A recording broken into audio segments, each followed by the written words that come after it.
everyone, welcome back to my channel Medicos Linen Group. Today's topic blood vessels, type of blood vessels and complication in blood vessels क्या क्या होंगे वो देखेंगे.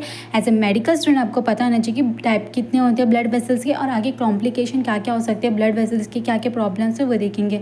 Then start करते हैं. तो ब्लड वेसल 3 टाइप्स के होते हैं, आर्टरी, कैपिलरी, वेन.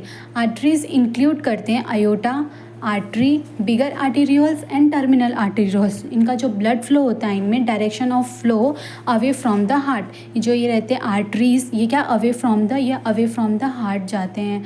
आयोटा हो गए, आर्टरीज हो गए, बिगर आर्टेरियोल्स एंड टर्मिनल आर्टेरियोल्स, इनका blood flow away from the heart होता है. कैपिलरी कहाँ प्रेजेंट होता है? Between the artery and veins. Venules और फिर उसके बाद वेन्स इंक्लूड करता है वेन्यूल्स को, वेन को और वीना कैवा को, जो इनका direction of blood flow towards the heart होता है, जो उसका blood flow towards the heart की तरफ लेके आते हैं deoxygenated blood. Complication in the blood vessels क्या क्या हो सकते हैं? आयोटा एंड आर्टरीज में क्या कॉम्प्लिकेशन हो सकता है? Arteriosclerosis and atherosclerosis. आर्टेरियोस्क्लेरोसिस क्या आएगा? आर्टेरियोस्क्लेरोसिस में thickening, hardening and loss of elasticity in the wall of artery.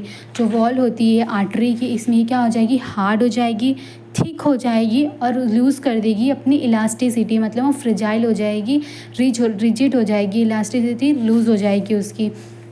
Atherosclerosis में क्या आएगा? एथेरोस्क्लेरोसिस में narrowing of artery due to the deposition of cholesterol and other substance. तो इसमें क्या आएगी? आर्टरी नैरो हो जाएगी, उसका जो ल्यूमन है वो जैसे इतना बड़ा है ना तो वो ऐसे छोटा सा हो जाएगा इसका ल्यूमन. क्यों हो रहा है? Because of the cholesterol and other substance deposition की वजह से.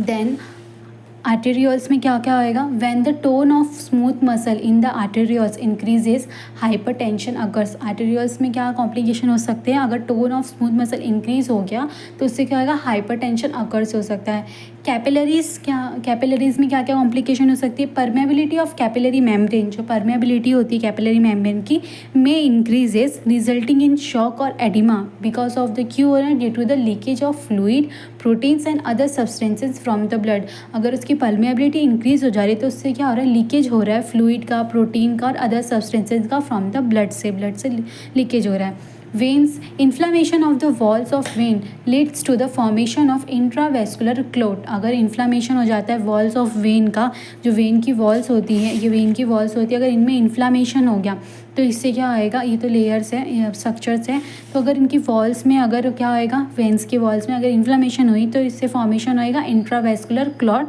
जिसको थ्रोम्बोसिस बोलेंगे. और ये the clot get dislocate as a thrombus. ये जो क्लॉट्स होते हैं वो डिसलोकेट हो जाते हैं एज अ थ्रोम्बस के.